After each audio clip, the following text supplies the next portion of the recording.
پاکستان نے 9 اور 10 مئی کے بعد اپنی کیپیبلٹی میں مزید اضافہ کر لیا.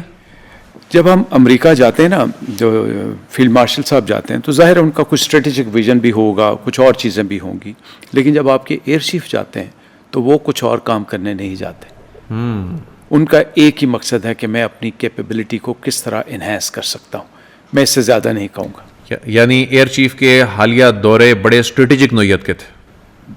دفاعی لحاظ سے، دفاعی کیپیسٹی اور دفاعی کیپیبلٹی کے لحاظ سے بہت اہم نوعیت کے تھے. تو ہم کہہ سکتے ہیں کہ پہلے ہماری جو اسٹریٹجک شراکت داری تھی اور جو اس جنگ میں نظر بھی آئی وہ چین کے ساتھ تھی. اب ہم کہہ سکتے ہیں کچھ بڑے ملک اور اس کا حصہ بن چکے ہیں. نہیں، میں بالکل آپ کو تھوڑی سی کریکشن آپ کی اجازت سے کرنا چاہوں گا.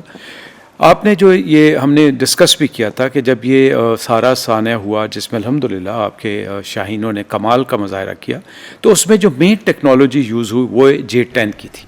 PL-15 تھا اور JF-17 اس پہ لانگ رینج میسائل کے ساتھ S-400 اور دوسری بیٹریز پہ حملہ آور ہوئے. اس وقت F-16 کے بارے میں نے اور آپ نے بھی یہ بات کی تھی کہ اس کی اتنی زیادہ یوٹیلیٹی نہیں ہوئی. بالکل ایسے ہی تھرڈ لیئر میں تھا. جی، تو اب اس تھرڈ لیئر کو ہم نے سیکنڈ یا فرسٹ لیئر میں لے کے آنا ہے. تو میرا خیال ہے ہم اپنے پروگرام میں یہاں تک اس کو محدود رکھتے ہیں کہ F-16 کے لحاظ سے ہم اس کی یوٹیلیٹی کو بڑھا رہے ہیں.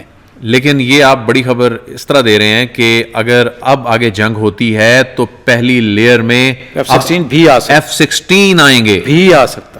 اور پہلی یعنی سادہ الفاظ میں یعنی اب اگر جنگ ہوتی ہے تو اس مرتبہ فرسٹ لیئر میں امریکی ٹیکنالوجی کا سامنا کرنا پڑ سکتا ہے بھارت کو. پہلی بات، لیکن کسی صورت ہم اپنے ٹائم ٹیسٹڈ فرینڈ یعنی چائنیز کو پیچھے نہیں چھوڑیں گے.